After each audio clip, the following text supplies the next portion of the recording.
Jorge, ¿cómo estás? Hola, buenas tardes, Mauricio. Jorge, siendo 5 de noviembre a mediodía y mirando que el eventual ganador a esta hora, una vez que se ratifiquen los votos electorales, sería el candidato demócrata Joe Biden. ¿Qué esperas respecto al proceso de transición en términos de la batalla judicial que puede dar Donald Trump?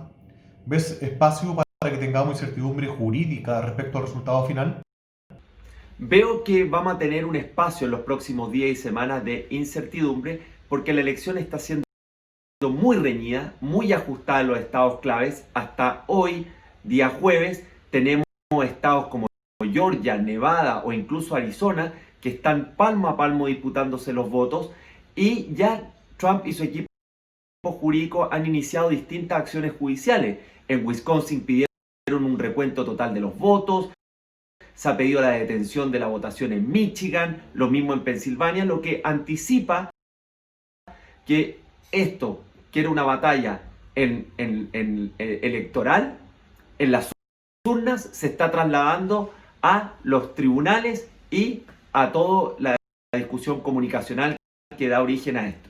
Bueno, y en ese sentido, ¿cuáles son los principales desafíos que ves para un gobernante demócrata como Biden con un hasta ahora Senado republicano y una economía saliendo de una crisis económica con la necesidad de estímulos fiscales adicionales, pero a mi juicio no preparada para un alza de impuestos en el corto plazo? De confirmarse la ventaja estrecha que hasta el momento tiene Biden, tiene desafíos en distinto orden. Lo primero es hacerse cargo de la emergencia derivada de la pandemia, donde se requiere una mayor coordinación con los gobernadores, que al final del día son los responsables del manejo de la pandemia del coronavirus en su estado.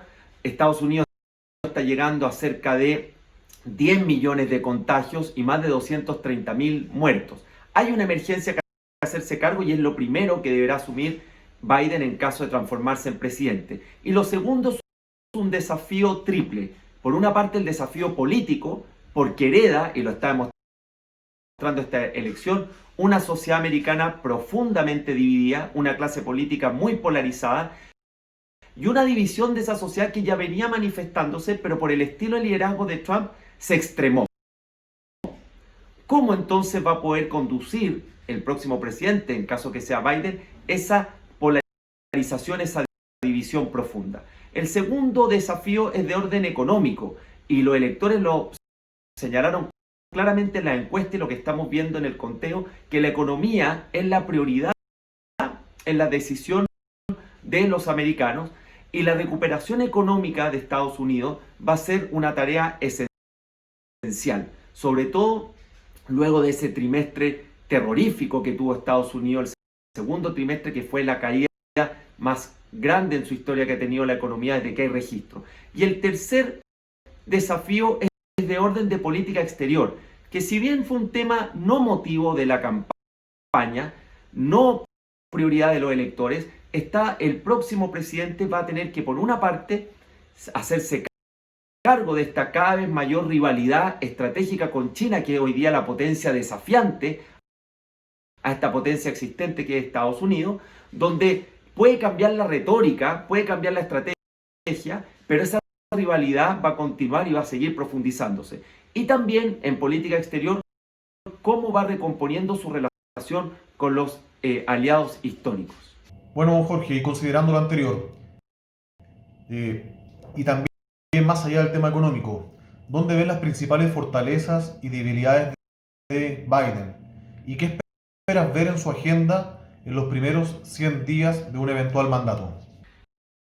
La principal fortaleza de Biden es su experiencia política. Tiene una experiencia pública de más de 40 años, donde fue vicepresidente enfrentando situaciones complejas como fue la crisis económica subprime del 2008, fue senador, presidió el Comité de Relaciones Exteriores, tiene amplias redes en el Capitolio y también amplias redes a nivel exterior. Por lo tanto, su mayor fortaleza es que es un ducho, una persona preparada en estas lides por la experiencia pública que lo antecede. Y su debilidad, muy conocida por todos, es su edad, que ya se acerca a los 80 años, o que terminaría la segunda parte de su periodo sobre los 80 años, y eso podría eventualmente afectar la energía, la capacidad de conducir un país tremendamente complejo hoy día a nivel interno y con una serie de desafíos globales que le va a tocar al próximo presidente. Respecto de qué es lo que podemos esperar en sus primeros 100 días, lo más urgente es la emergencia. ¿Cómo va a replantear la estrategia para combatir la pandemia que en Estados Unidos sigue teniendo niveles de contagios muy altos y estados que aún están en complicaciones para lidiar con el coronavirus? Y en materia económica, si algo se le reconoce al presidente Trump pre-pandemia, es que el desempeño económico de Estados Unidos exhibió buenos resultados. La tasa de desempleo más baja en 5 décadas, mercados financieros bollantes y una actividad económica que estaba exhibiendo buenas cifras. En parte, su reforma tributaria permitió dinamizar la economía y también Trump, siendo fiel a esa base republicana, inició una serie de acciones para desregular distintas industrias o distintos servicios en la economía. Entonces, Biden va a tener que ver cómo iniciar una recuperación económica sin generar probablemente medidas que desincentiven, estamos pensando en una alza de impuestos, por ejemplo, esa recuperación, pero también haciéndose cargo de la situación fiscal americana, que tiene cada vez un mayor nivel de deuda pública y que se va a ver obviamente acentuado por el gran esfuerzo fiscal que ha tenido que hacer ese país para enfrentar la pandemia. ¿Y cómo ves la relación de Estados Unidos con el resto del mundo, en especial con los países emergentes, con este eventual cambio de gobernante? Trump impuso un estilo confrontacional que llenó de volatilidad a los mercados y en el neto, a mi juicio, favoreció a Estados Unidos. ¿Estás de acuerdo con esto? ¿Y ves que pasará lo contrario con Biden? Creo que la política exterior del presidente Trump tuvo una doctrina que le podríamos llamar la doctrina del abandono.